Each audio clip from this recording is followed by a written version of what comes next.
Hello, welcome to Poultry TV channel. My name is Christopher, and today we are going to be learning a whole lot. But first of all, please, if you're just joining us, this is Poultry TV, like I've said, but try as much as possible to subscribe. Just click on the subscribe button down below on the screen right here, and then you will be a proud family member of the Poultry TV.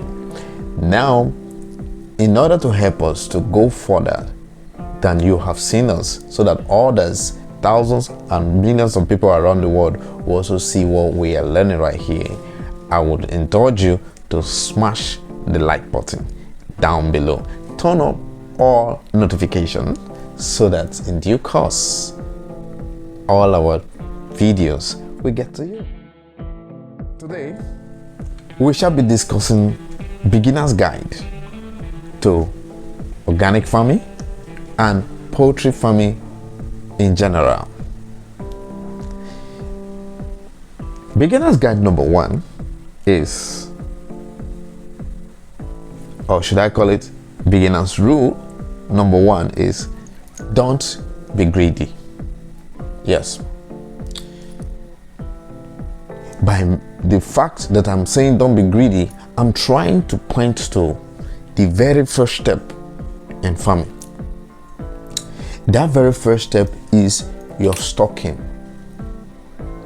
the stock size. How many birds are you putting together to raise? How many birds are you planning to raise? Don't overstock. Your financial power may have told you that you can stock as much as 2,000, 3,000, 4,000, or as many as you can. But however, from my experience of discussing with many beginning farmers who have been participating in our training classes, I've come to discover that some or majority come with that greed mindset that, look, if I put 1,000 birds in my pen, in the next few weeks I'm going to be smiling to the bank. Because take for instance, I sell each bird for 4,000 naira or 5,000 naira, and I have about 1,000 birds in my farm. Oh boy, calculators will start rolling in the head of that beginning farmer. But you should now be well aware that the more the number of birds that you are starting with, the more colossal the loss you will be incurring will be if you face challenge, which of course is a normal thing for a farmer to face. But how matured are you to handle the challenge is what matters.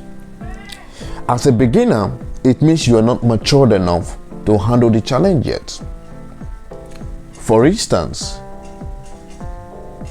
when you are too young, you are not allowed to drive a car. And when you go to training and you have come of age to learn how to drive and to drive, many government rules wouldn't permit you to drive high-powered vehicles because your experience is not high enough to manage the power of those engines.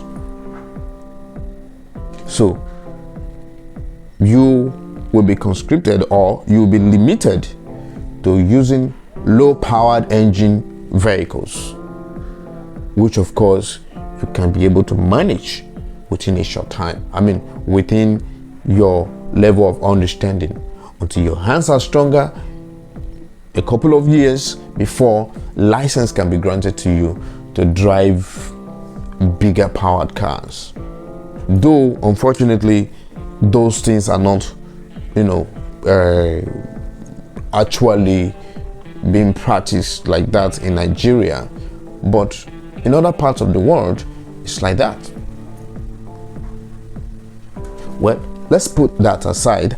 I'm trying to bring this scenario to discuss with you the reason why, as a beginner, you are not expected to overstock or to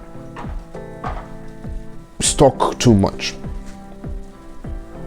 From your training, from your understanding, or from your theoretic analysis you may have gotten, your pen could be large enough to handle the number of birds you're proposing, but your experience is not enough to handle that number of birds. So that is where the problem is. When crisis hits you, you don't have the experience to manage them. Theoretically, you must have learned what to do to manage them. But it is better you gain experience with fewer birds than too much, so that you don't fall into a colossal loss when trouble comes. When you're managing fewer birds, like 150 or thereabout, when you have health crisis in your farm, you will be able to set some bird aside. You will be able to isolate the ones that are sick and treat them, and also bring them back to the fold if they are better. But when they are too much, it becomes too colossal for you to handle. So that is why rule number 1, don't overstock. Yes, don't overstock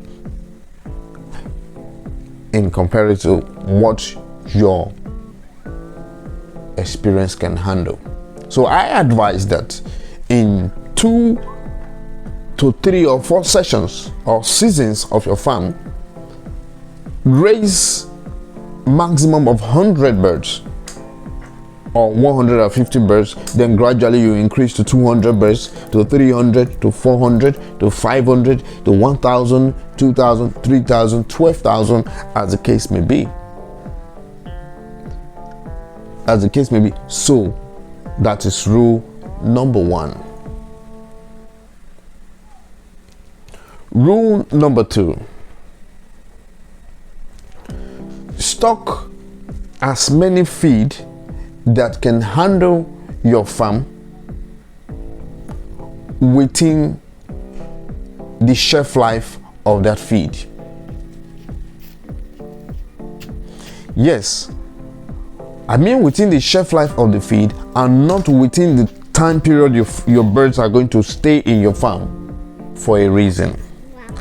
If you overstock feed and they overstay their shelf life in your barn,